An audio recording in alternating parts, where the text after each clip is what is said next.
Morning everyone. My brief for today is all about the religious belief of the East Asia. But this time, I'm going to tackle the specific one, which is Confucianism. Let us discover where did it Confucianism started and who is the founder of Confucianism.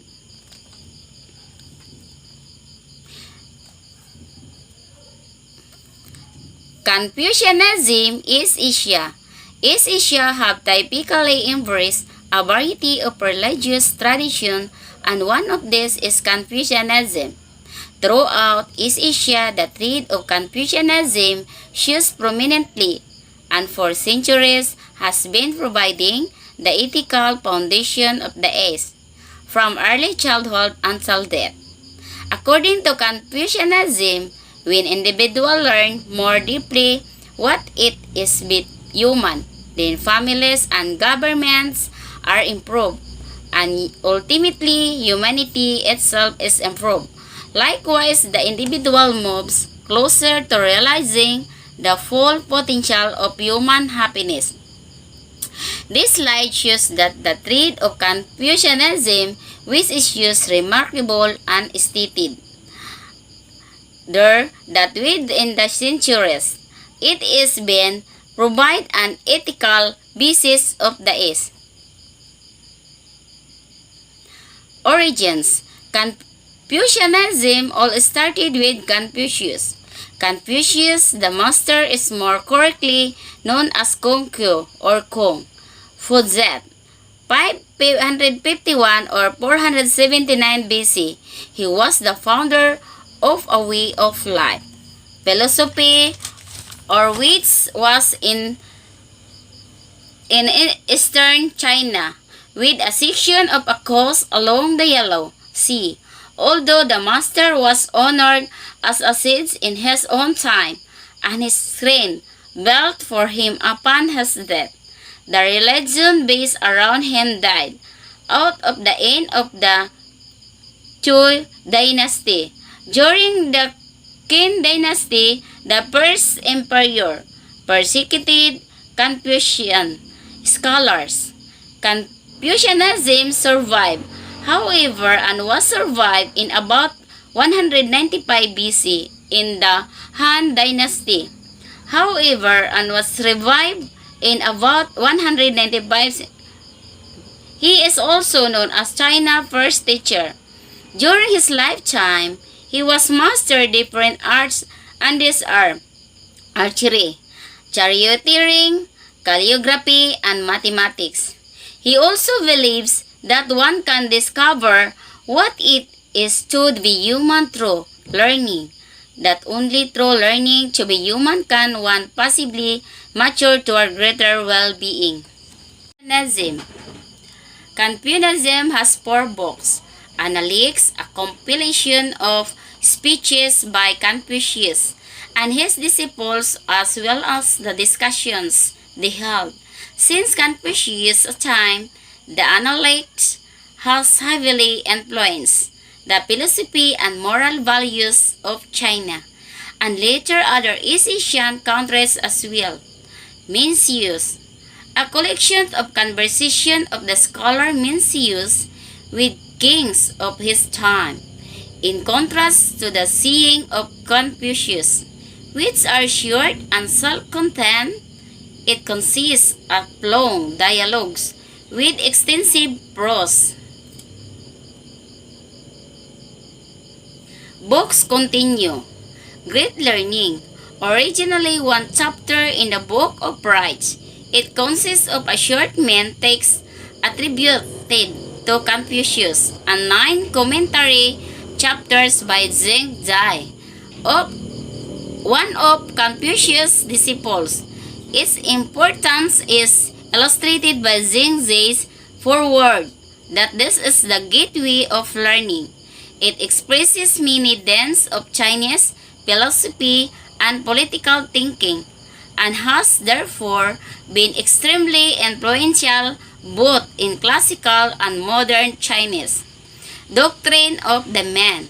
Another chapter in Book of Rites attributed to Confucius.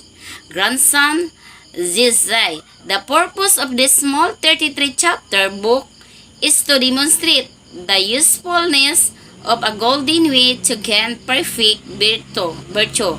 It focuses on the way that is prescribed by a heavenly mandate not only to the ruler but to everyone.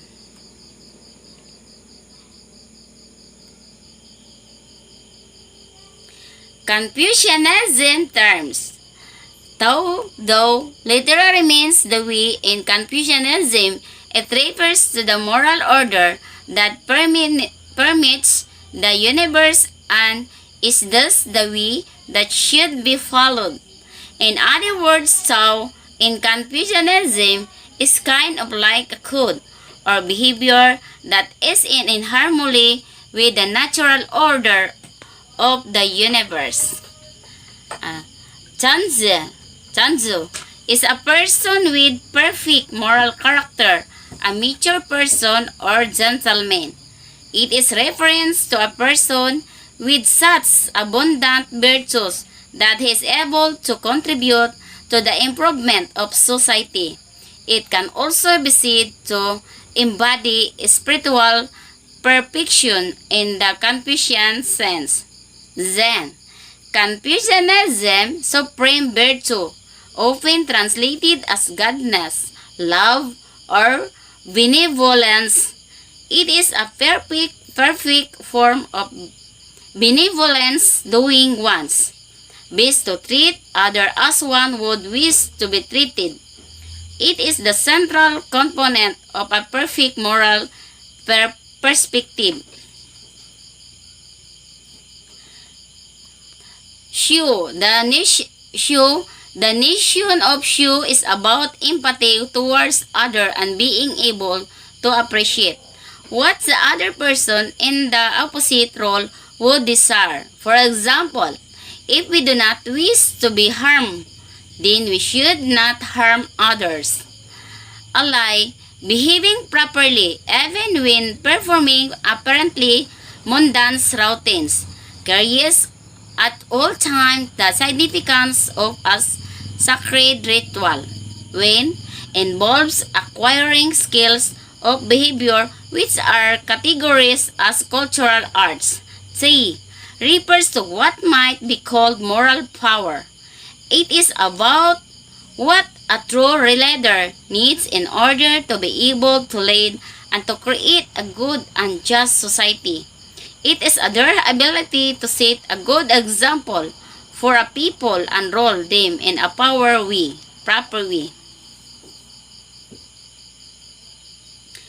Confucianism beliefs.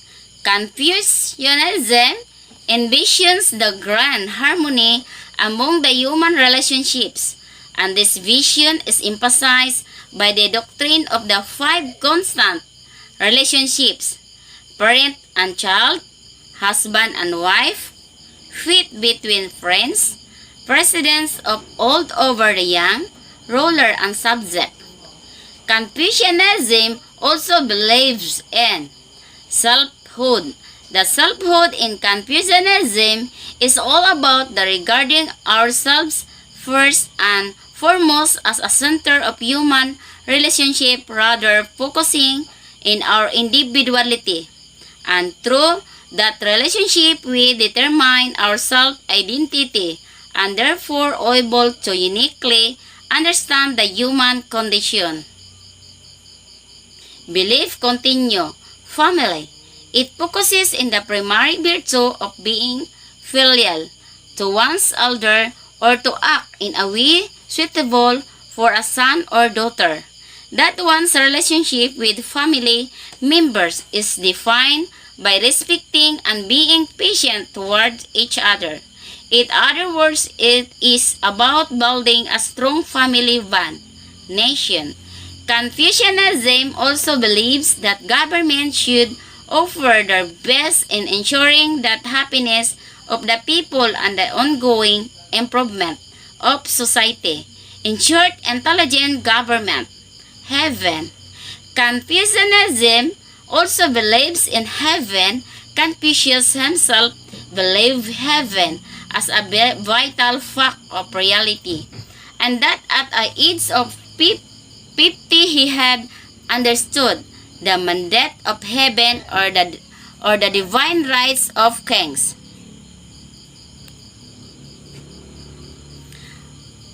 Parallels to Christianity. One of the remarkable things that you will notice when you start reading Confucius is how remarkably similar Confucianism is at quite a few points to Christianity.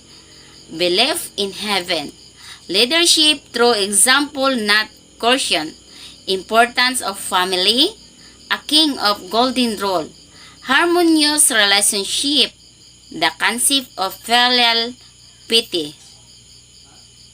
Other facts. Confucianism is also known as Roism. Confucianism says little about divinity, so it is often considered a philosophy instead of a religion. The core of Confucianism is humanistic. One of the main goals of Confucianism is to achieve a stable, lasting government by teaching people how to act properly. Another is to attain inner harmony with nature. Today, Confucianism has approximately 6 million followers worldwide. Confucianism has also expanded to about 6 schools, all of though and one the most influential is New Confucianism. That's all. Thank you.